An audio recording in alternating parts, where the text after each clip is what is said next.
Hello, good morning. আমি চৈতালি। তোমাদের জন্য আরেকটা ছোট্ট ব্লগ নিয়ে চলে এসেছি অনেকদিন পর। তো তোমরা দেখতে থাকো। আর তোমরা কেমন আছো সেটা আমাকে একটু জানিও। আমি খুব ভালো আছি। এবার রোজের মতন আমার সেই কাজ সকাল থেকে কাজ শুরু করে গেছি। আমি এখনো মার বাড়িতেই আছি, মার বাড়ি থেকে এখনো যাইনি। আরো দুদিন থাকবো থেকে তারপরে আমি যাবো মার বাড়ি থেকে। এবার দেখো, আমি সকালের আমার সমস্ত কাজ টাজ হয়ে গেছে। ঘরটার ঝাড়টার দেওয়া, বিছানাপত্র তোলা সবকিছু হয়ে গেছে। ঘরদোর মোছাও হয়ে গেছে আমার। আর কয়েকটা জামা কাপড় কাচা ছিল, সেগুলো আমি কেচে ছাদে নিতে চলে এসেছি। আর এদিকে মার শরীরটা অতটা ভালো নেই, সেই জন্য মাকে বললাম মা ডাল ভাত রান্না হয়ে গেছে। মাকে বললাম মা তুমি মাছটা রেখে দাও, আমি মাছটা করে নেবো, আর তোমার কিছু করতে হবে না, তুমি এবার একটু বসো। তারপরে মা বললো ঠিক আছে, তাহলে আমি টিফিনটা অন্তত করি, করে তারপরে আমি বসি, তারপর টিফিন। তা আমি আবার মাকে বললাম ঠিক আছে তাহলে করো। তাই মা আজকে টিফিনে চাউমিন রান্না করেছে। তো এবার চাউমিনটা বানানো সেটা তোমাদের সঙ্গে শেয়ার করা হয়নি, শুধু আমি নিয়ে বসেছি খেতে, সেটুকু তোমাদের কাছে আজকে শেয়ার করলাম। আর এদিকে আমার বর মাছ টাছ করে, মানে বাজার থেকে মাছ টাছ সব নিয়ে চলে এসেছে। আজকে এনেছে চিংড়ি মাছ আর বোয়াল মাছ। এদিকে বোয়াল মাছটা দিয়ে আমি মাকে বললাম যে মা আমাকে একটু নুন হলুদ দাও, আমি মাখিয়ে রাখি, না হলে আবার এই হাতে আমি আবার কৌটো ধরবো, আবার হাত দিতে হবে। তা মা বললো ঠিক আছে তাহলে নেই। মা দিল, তা আমি নুন হলুদ মাখিয়ে রাখি, হাতটা ধুয়ে নিলাম। আর এদিকে তারপরে আমি শাক ভাজা বসিয়ে দিয়েছি।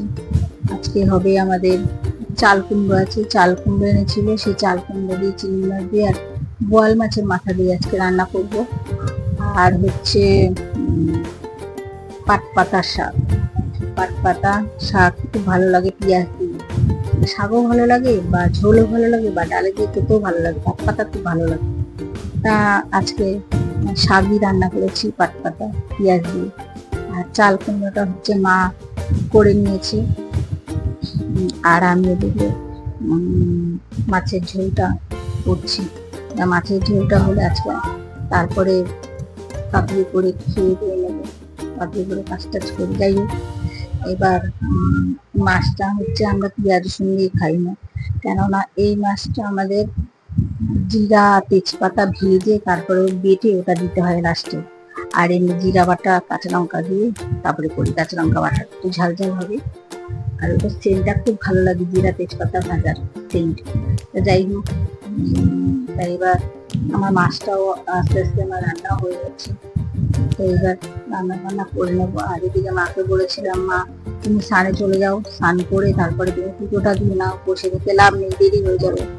মা বলছে ঠিক আছে, তুই মাছটা তো আর একটু বাকি আছে, রান্না করে না, তারপর সামনেটা মুছে নিয়ে তারপরে আমি স্নানে দেবো। কারণ হচ্ছে আমাদের ঠাকুর ঘরটা ওই দিকটায়, আর ঘরের ওপর দিয়ে যেতে হয়, তো আমাদের ঠাকুরের জল টল আনতে, বা যে কোনো ফলতলাটা আমাদের বাইরে, এই পাশের উঠোনে। তো এবার জল আনতে টানতে যেতে হয়, তাই ঠোঁটের ওপর দিয়ে তো জল আনা যায় না, সেই কারণে আমাদের একটু পরিষ্কার হয়ে তারপরে মুছে টুছে তারপরে যেতে। তাই তো মা বললো ঠিক আছে মুছে টুছে নিয়ে তারপরে আমি যাই। যথারীতি আমার সব কাজকর্ম হয়ে গেছে, বাসন সুন্দর সবই হয়ে গেছে, মা স্নানেও ঢুকে গেছে। এবার তোমাদের সাথে আমি একটা জিনিস শেয়ার করবো, চলো। অনেকদিন মানে ভাবছিলাম এটা দেখাবো। আমাদের এখানে একটা খাল আছে, বড় একটা খাল, সেটা একটা ড্রেনের মতন মানে করেছে, বাঁধিয়ে চারিদিকে, দেখলে মনে হয় নদী নদী লাগে দেখতে। তা যাই হোক, তো চলো যাই আমরা দেখাই। আর এদিকে আকাশে কত সুন্দর আজকে রোদ উঠেছে, কতদিন বৃষ্টি হলো, বৃষ্টি হওয়ার পর আজকে রোদ উঠে ঝলমল করছে রোদে, খুব ভালো লাগছে। আর রোদে জামা কাপড় কাচতে বা বালিশ টালিশ রোদ দিতে খুব ভালো লাগে, মানে ঝরঝরা হয়ে যায়। কিছুটাকে কাছাকাছি হয়েছে, আছে ভয়ে ভয়ে কাঁচা হয়েছে, কেননা এই রোদ হয় আবার ওই পরেক্ষণে আবার ইয়ে হয়, সেই কারণে। যাই হোক, সবকিছু হলো। এবার চলো। আর এইদিকে দেখো একটা আম গাছ আছে আমাদের, ওই আম গাছের ওপরে একটা মানে ওই আম গাছটা জড়িয়েই একটা গাছ হচ্ছে মানি প্ল্যান্ট গাছ। এই গাছটা এত সুন্দর হয়েছে, এত বড়, পাতাগুলো দেখতে খুব ভালো লাগছে। আর পুরো গাছটা জুড়ে হয়েছে আম গাছটা। দেখো, এটাও তোমাদের সাথে শেয়ার করলাম। আর এই দেখো, এবার তোমাদের দেখাচ্ছি খাল পাড়। আমাদের খালটা দেখো কত বড়, দেখো খালটা, এই মাথাতে বই মাথা, দেখো কত সুন্দর। এই খালটা মোটামুটি মানে অনেকটাই বড়, অনেকটা মানে অনেকটা জায়গা দিয়েই গেছে, অনেকটা বড় জায়গা। যাই হোক, এবার তোমার খালটা কিন্তু বেশি একটা ডিপ না, ওইখানে মানুষের নামে, আমি নামটাও দেখেছি, মাছ দেখি মাছটা ধরে। যাই হোক, তাও হয়ে গেছে। আর এদিকে আর পাটাও নোংরা হয়ে গেছে, ওখানে গেছি দেখে। আর জল দেখলেই তো মানুষের কার কি হয় জানি না, কিন্তু আমার জল দেখলেই হাত মুখ ধুতে ইচ্ছা করে, পাটা ধুতে ইচ্ছা করে। তা আমি আবার হাত মুখ ধুয়ে তারপরে একবার কি জলও নিয়ে এসেছি, যে ইসে করবো, মানে ওপরে ট্যাঙ্কের জলটা আজকে গরম হয়ে গেছে, যেহেতু রোদ উঠেছে, তো ওই জলটা দিয়ে স্নান করবো সেই কথা। তো আমার মার পুজো টুজো দেওয়াও হয়ে গেছে, এদিকে আমারও স্নান হয়ে গেছে। তারপরে মা বললো তাহলে এবার খেতে বসে যাই। তা আমরা দেখো খেতে বসে গেছি। এটাকে সব তোমাদের সঙ্গে দেখাচ্ছি কি কি রান্না হয়েছে আজকে। আমরা খেতে খেতে বসে গেছি। যাই হোক, এদিকে খাওয়া দাওয়া আমাদের হয়ে যাচ্ছে। আমার ছেলে ওই ঘরে বসে গেছে খেতে, কেননা ও টিভি ছাড়া আবার বসবে না, ও টিভি দেখতে দেখতে খাবে। আবার এদিকে ডাল শুকনো করেছিল কালকে, একটুখানি ডাল ছিল, আমার মা আবার ডাল শুকনো করেছে, করে যাই হোক আমাদের মোটামুটি খাওয়া দাওয়া কমপ্লিট। এদিকে আবার বিকেলবেলা আমি আবার বাড়ি গেছিলাম, কারণ আমার ভাসুরের ছেলে যে গার্লফ্রেন্ড, তাকে সারপ্রাইজ দিয়েছে। ওর জন্মদিন ছিল আজকে, তার কেক কাটা। তা আমাকে আমার ভাসুরের ছেলে বলেছে তাকে চলে আসবে। আমি আবার গেছি, আমি আর আমার ছেলে। তাই এবার সেই সারপ্রাইজটা সেলিব্রেশন করা হচ্ছিল। দেখো, কেক কেটেছে, কিছু গিফট এখনো মানে নিয়ে যায় করে বলেছে, এই জন্য কিছু নেওয়া হয়নি। এইটা হচ্ছে আমার নিজুজা, এটা হচ্ছে আমার জায়ের মানে ছেলে, এই যে এটা হচ্ছে আমার ছেলে, আর এটা তো চলো আজকের মতন এইটুকুই।